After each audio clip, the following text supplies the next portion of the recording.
បាទគ្រប់ជំរាបសួរពុកម៉ែបងប្អូនអ្នកគ្នាថ្ងៃនេះគឺខ្ញុំមកនិយាយអំពីការ hack ដំណើរការនៃការ hack Facebook ដំបូងគេអ្នក hack យក Facebook របស់យើងគឺមុនដំបូងបងអស់គឺគេធ្វើរឿងមួយដែលអ្នកទាំងអស់គ្នានឹកស្មានមិនដល់ហើយពេលខ្លះអ្នកទាំងអស់គ្នាអត់ដឹងទេអូខេបងប្អូនបើយើងនិយាយដល់រឿង Facebook ជាទូទៅបងប្អូនខ្លះក៏ log in នៅលើ computer log in នៅលើ smartphone Android ឬក៏ iOS អីជាដើមចឹងទៅអញ្ចឹងការ hack ហ្នឹងគឺថ្ងៃនេះគឺខ្ញុំមិននិយាយជាលក្ខណៈគេហៅថា professional អីទេគឺជាអ្វីដែលខ្ញុំបានជួបហើយខ្ញុំបានឃើញពីដំណើរការនៃការ hack យករបស់ពួកគេអញ្ចឹងខ្ញុំធ្វើការចែករំលែកទៅបញ្ជាក់បន្តិចអ្នកទាំងអស់គ្នាមិនមែនគ្រប់ការ hack ទាំងអស់គឺសិតតែដំណើរការដូចគ្នាទាំងអស់ហ្នឹងទេគឺវាមានលក្ខណៈនៅក្នុងការ hack ក៏ដូចជាបច្ចេកទេសនៅក្នុងការ hack ទៅតាមសមត្ថភាពរបស់ hacker រៀងខ្លួនអូខេបងប្អូនប៉ុន្តែអានេះគឺខ្ញុំនិយាយក្នុងចំណុចមួយដែលពិសេសដែលខ្ញុំធ្លាប់បានឃើញខ្ញុំធ្លាប់បានឆ្លងកាត់ត្រូវបានគេ hack account របស់យើងអញ្ចឹងណាបងប្អូនអញ្ចឹងយើងចែករំលែកនេះគឺដើម្បីឲ្យពុកម៉ែបងប្អូនអ្នកគ្នាបានដឹងបាន skill បានប្រុងប្រយ័ត្នទាំងអស់គ្នាអូខេបងប្អូនអញ្ចឹងមុនដំបូងអ្នកទាំងអស់គ្នាត្រូវចាំតែអញ្ចឹងមុនដំបូងអ្នក hacker ទាំងអស់គឺគេ hack គឺគេត្រូវ skill អំពី link ឬក៏អំពី address ណាមួយនៅក្នុងទូរស័ព្ទដៃយើងឬក៏នៅក្នុង computer របស់យើងអាហ្នឹងទី1អញ្ចឹងឧទាហរណ៍ថាគេស្គាល់ IP address ឬក៏គេអាច log in ចូល internet ឬក៏គេអាចស្គាល់អាសយដ្ឋានដូចជា Anides ដូចជាអីនៅលើ computer របស់យើងអញ្ចឹងទៅឬក៏ម្យ៉ាងទៀតអាចថាពួកគេអាចមាន link ដែលអាចផ្ញើឲ្យយើងចុចដែល link ហ្នឹងគឺវាអាចធ្វើការអាចគ្រប់គ្រង computer របស់យើងបានអូខេទី1អញ្ចឹង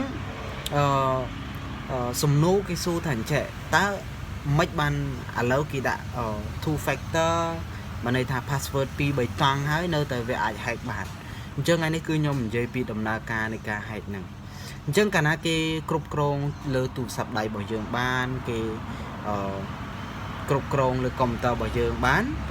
មុននឹងគេធ្វើការ hack Facebook របស់អ្នកទាំងអស់គ្នាទី1ហ្នឹងគឺគេត្រូវចូលទៅដូរ account Gmail ដែលអ្នកទាំងអស់គ្នាបង្កើត Facebook ឬក៏ដូរលេខទូរស័ព្ទហ្នឹងឯង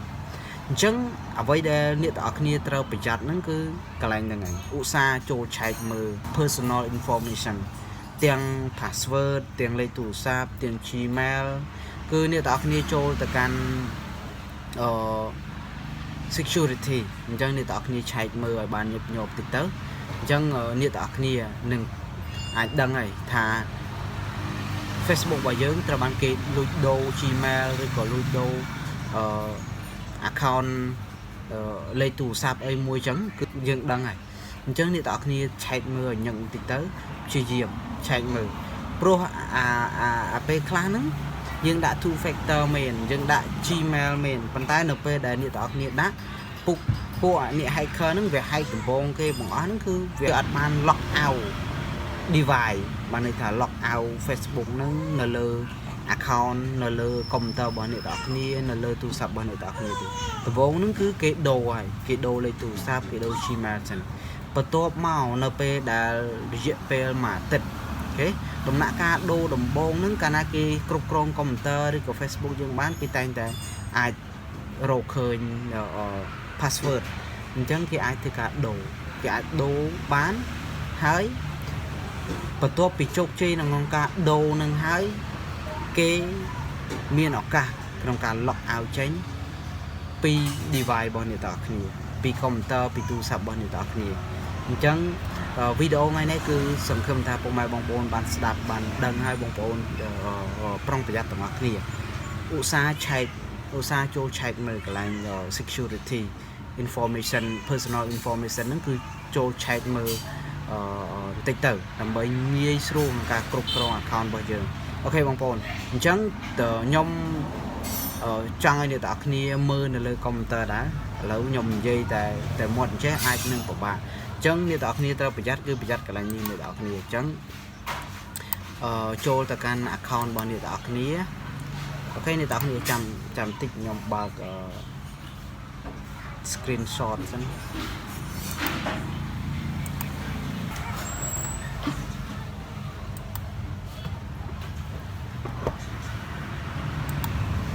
អូខេបងប្អូនអរគ្នាអញ្ចឹងស្អីគេកន្លែង information ស្អីគេកន្លែង security អញ្ចឹងអ្នកទាំងគ្នាចូល account Facebook របស់អ្នកទាំងគ្នាចេះមកតើមកអ្នកទាំងគ្នាចូល setting and privacy អញ្ចឹងនៅពេលដែលអ្នកទាំងគ្នាចូលមកអ្នកទាំងគ្នាមើលពាក្យថា setting អញ្ចឹងនៅពេលដែលអ្នកទាំងគ្នាចុច setting មកអ្នកទាំងគ្នានឹងឃើញហើយនេះកន្លែង personal detail password and security អញ្ចឹងអ្នកទាំងគ្នាចូលមកអ្នកទាំងគ្នាមើលណាដំបូងគេគឺ personal information ហ្នឹងហើយអញ្ចឹង personal information អ្នកទាំងគ្នាឆែកមើលនេះ personal detail មកអ្នកទាំងគ្នាមើលឈ្មោះណាមើល information របស់អ្នកទាំងគ្នាតើវាមានអីខ្លះអញ្ចឹងណាបន្ទាប់ពីអ្នកទាំងគ្នាមើលតើ Gmail នឹងខុសពី Gmail ដែលអ្នកទាំងគ្នាដាក់ដំបូងគេឬក៏អត់ហើយបន្ទាប់មក password and security អញ្ចឹងអ្នកទាំងគ្នាមើលទាំងអស់អញ្ចឹងជាពិសេសខ្ញុំចូលចិត្តមើលអាកន្លែង device អញ្ចឹង login alert ឬក៏វា you login អញ្ចឹងអ្នកទាំងគ្នាមើលនេះអញ្ចឹង account ប្រមាណឬក៏ device ប្រមាណដែល login ចូលទៅក្នុងសំទោ login Facebook របស់អ្នកទាំងគ្នាប្រមាណ device ដែល login ចូលអញ្ចឹងដូចខ្ញុំអញ្ចឹងវាមានតែ2ទេអញ្ចឹងវាមានតែ2អញ្ចឹងគឺបានន័យថាអូខេយើង skill device ខ្លួនឯងហើយ PC មួយហើយនឹង iPhone មួយអញ្ចឹងទៅអញ្ចឹងនៅពេលដែលអ្នកទាំងអស់គ្នា skill ច្បាស់អញ្ចឹងគឺអត់មានអ្នកណាគេងាយ hack យកបានទេអ្នកទាំងអស់គ្នាលុះត្រាតែអ្នកទាំងអស់គ្នាប្រហែសឬក៏អ្នកទាំងអស់គ្នាភ្លេចមកពេលអញ្ចឹងអត់សូវបានឆែកអត់សូវបានមើលអញ្ចឹងទៅអាចនឹងគេ hack បានងាយជាធម្មតាកុំសូវលើសពីមួយអាទិត្យបើសិនជាអ្នកទាំងអស់គ្នាដែលឧស្សាហ៍អាចថា